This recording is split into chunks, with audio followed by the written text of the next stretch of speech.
Alright, good morning everyone. So I'm doing a quick message before my son goes to school. So this might be a two-part message. We'll see. So, alright, the message is TMI. So how many times y'all hear people talk about stuff and you be like, that is too much information.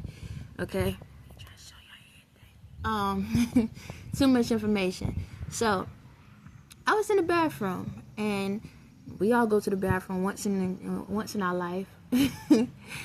And I noticed that, there's ways to tell how your brain is being operated. It's ways to tell if you are utilizing half of your brain or more parts of your brain. And what I mean is this: we all have a dominant hand, right? Whatever we use, we have a dominant hand.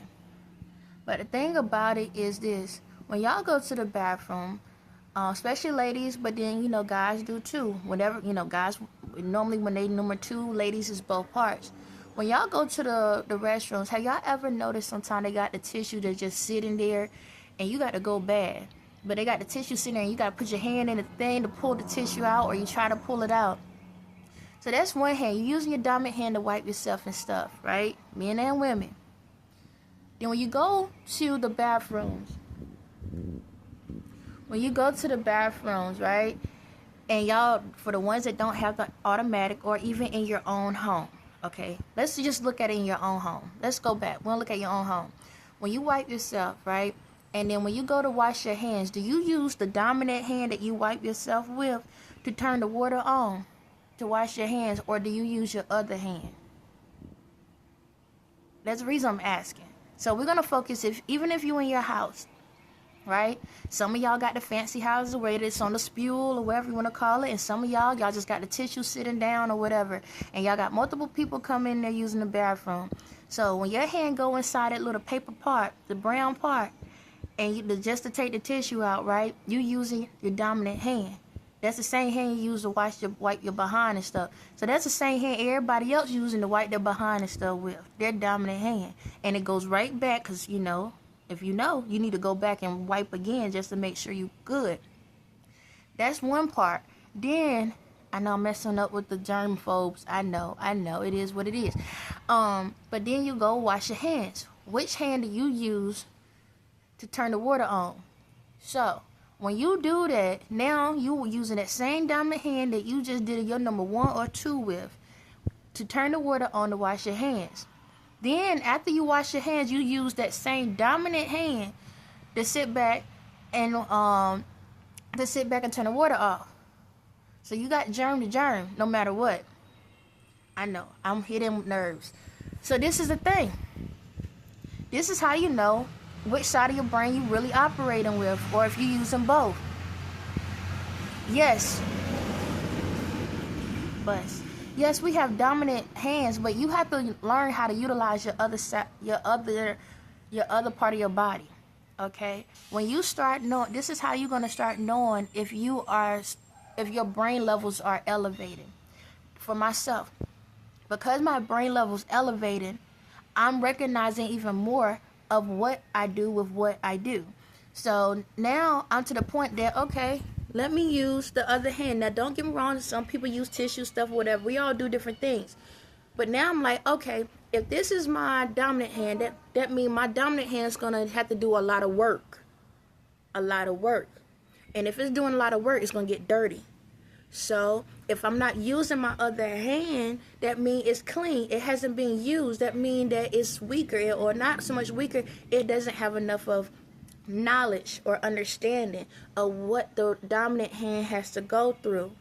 And we wonder why we are always tired. We wonder why we are always overused and feel like we can't understand, because we allow ourselves to utilize our dominant hand, our dominant part of our body, our dominant part of our brain so much, and we wonder why we feel like we know everything, because that's your strength.